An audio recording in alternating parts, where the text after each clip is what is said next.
জর্দা খাওয়া সম্পর্কে ইসলাম কি বলে জানতে চাই। ভাইরা আমার, জর্দার মধ্যে যেটা মিষ্টি জর্দা, বিশেষ করে এটা আমাদের চাচাদের মুরব্বীদের শোনা দরকার। মিষ্টি জর্দা যেটা শুধু গ্রানের জন্য খাইলেন, যদি ক্ষতিকর কিছু না থাকে, এটা জায়েজ আছে। কিন্তু তামাক যে জর্দা আছে সেই জর্দা খাওয়া জায়েজ হওয়ার কোন রাস্তা নাই। মুশকিল হলে অনেক হুজুররাও খায়, কোথায় থুতু মারবো, নিজের গায়ে আসবে, কিন্তু উপায় নাই। তামাক এটা সিগারেটের ভিতরে ভরে টান দিলে সেটা যদি না জায়েজ হয়, তাহলে এটা ডাইরেক্ট চাবায়া চাবায় খেয়ে ফেললে তো ডেঞ্জারাস ব্যাপার হয়ে যাবে, ঠিক না ভাই? ঠিক। আর দ্বিতীয়ত হলো মাহাররামা কালিলুহু মাহাররামা কাসীরুহু ফাকালিলুহু হারাম। যে জিনিসটা বেশি খাইলে হারাম হয়, ওটা অল্প খাইলেও কি হয়? হারাম। আপনি বলবেন আমি এক চিমটি খাচ্ছি, ওই এক চিমটি হারাম। কারণ তামাক মুঠ ভরে যদি কেউ তামাক খায়, আপনি তাকে জায়েজ বলবেন? তাহলে অল্প খাওয়া কি হবে না, জায়েজ হতে পারে না। এই জন্য পান খান, পান খাওয়াকে হারাম বলা যাবে না। কিন্তু কিন্তু পান খাওয়াটাও আসলে আল্লাহ মাফ করে, এটার উপকারিতা কি? এটা কি পেট ভরে? কি বলেন, কোন উপকারে আসে? এটা যে চাবাইতে থাকে, এটার উপকারিতাটা কি? এটা একটা অভ্যাস, সোজা কথা। মুসলমান তো অনউপকারী কাজ করতে পারে না, বা অযথা কাজ করতে পারে না, এটা একটা ব্যাপার।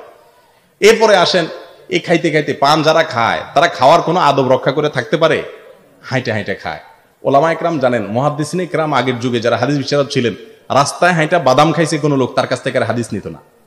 এখন যেভাবে আমরা পান খাই সারাদিন, আমাদের কাছ থেকে মুহাদ্দিসরা দেখলে হাদিস নিতেন না। কারণ পান খাইলে তো হাইটে হাইটে খাইতে হয়, শুয়ে শুয়ে খাইতে হয়, টয়লেটে যাইয়াও চাবাইতে হয়।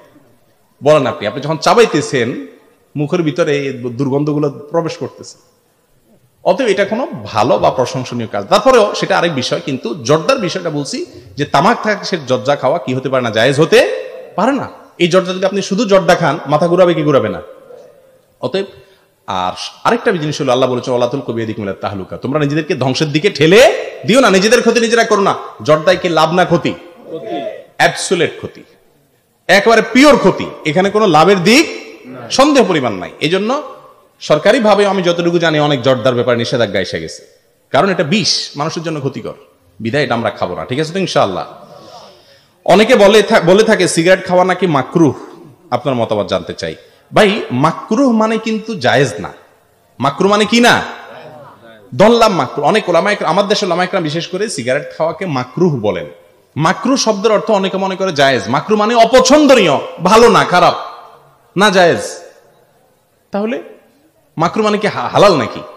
হ্যাঁ, এটাকে আরব ওলামা একরাম হারাম বলেন। যারা মাকরুহ বলেন তাদেরও কিছু যুক্তি আছে, দলিল আছে, আমরা সেদিকে যাব না। কিন্তু এটা নিষিদ্ধ, এ ব্যাপারে কারো কোনো সন্দেহ, সবাই একমত এটা নিষিদ্ধ। নিষিদ্ধের মাত্রা নিয়ে কি আছে, মতপার্থক্য আছে। অতএব এটা খাওয়া যাবে না। সবচেয়ে বড় কথা হলো ভাই, আল্লাহ রাব্বুল আলামিন মানুষকে সুস্থ বিবেক দিয়েছে। সিগারেট খাওয়া মানুষের পাশে দাঁড়ায়া নামাজ পড়া, এই দুর্ভাগ্য আপনাদের হয়েছে কখনো? আমার বহুবার হয়েছে জীবনে, যে সিগারেটের খোরের পাশে দাঁড়ায় নামাজ পড়ছি। আল্লাহু আকবার, মনে যে রু বাইর হয়ে যাবে। আজিমপুরে এক হাসপাতালে এক কাজে গেছি, পাশে এক মসজিদে জোহরের নামাজের সময় ঢুকছি, এরকম এক খবিসের পাশে দাঁড়াইলাম। আল্লাহর বান্দা, যেহেতু সে আপনারা চিনেন না, তার খবিস বললে দোষ হবে না। আসলে তো খবিস নোংরা রুচির মানুষ, তার মুখের দুর্গন্ধে এবং তার শরীরের দুর্গন্ধে আমার রু বাইরের মতো অবস্থা। আমি আবার নাছোড় বান্দা, যে এর তো অসৎ কাজের বাধা প্রদান করতে হয়। কিন্তু আমি যদি এর বেশি কথা বলতে চাই, যদি আমার বক্সে বক্সে মেরে বসে যে আমার ব্যাপার, আমার টাকা দিয়ে সিগারেট খামি, আপনার কি কাম? এটা তো ওয়াজের মঞ্চ না, কিভাবে কি করণ যায়? তো বুদ্ধি করে পরে আমার পকেটে সবসময় কাগজ কলম থাকে, কাগজ কলম নিয়ে লিখলাম যে ভাই, আপনার পার্শ্ববর্তী মুসল্লিকে কষ্ট দিয়ে নামাজ পড়লে এতে আল্লাহ খুশি হবেন না। আল্লাহর বান্দাকে কষ্ট দিলে আল্লাহ কখনো খুশি হয় না। আল্লাহর অস্তে দুর্গন্ধ, এটা থেকে বেঁচে থাকবেন। কিছু পরামর্শ দিয়ে ওই লোক যখন সুন্নতের নিয়ত করছে, মাত্র দেখলাম যে অন্তত 2 রাকাত সুন্নত পড়তে 2-3 মিনিট তো লাগবে। এই ফাঁকে আমি পালায় যাব, কাগজটা লিখে তার সামনে দিয়ে আমি আইজো দৌড় কাইলে দৌড় জুতে নিয়ে, যে বেটা যখন সালাম ফিরে কাগজ পড়বে ততক্ষণ তার আমার খুঁজে পাবে না। আমার কাজও হাজির হয়ে গেল মাঝখান দিয়ে, তারা অসৎ কাজের বাধাও প্রদান করলাম, আর আমার জানও বাঁচলো আলহামদুলিল্লাহ। অনেকে অসৎ কাজের বাধা প্রদান করতে গিয়ে মাইদুর খাইয়া আসে, এরপর বলে হুজুর আপনার কথা শুনতে গিয়ে মাইদুর খাইছি। আপনার আল্লাহ তাআলা বুদ্ধি বিবেক দেয় নাই, বুদ্ধি বিবেক খাটান, সবই চলবে। সৎ কাজের আদর্শ চলবে, অসৎ কাজের নিষেধও চলবে ইনশাআল্লাহ। অতএব এটা ভালো কাজ না।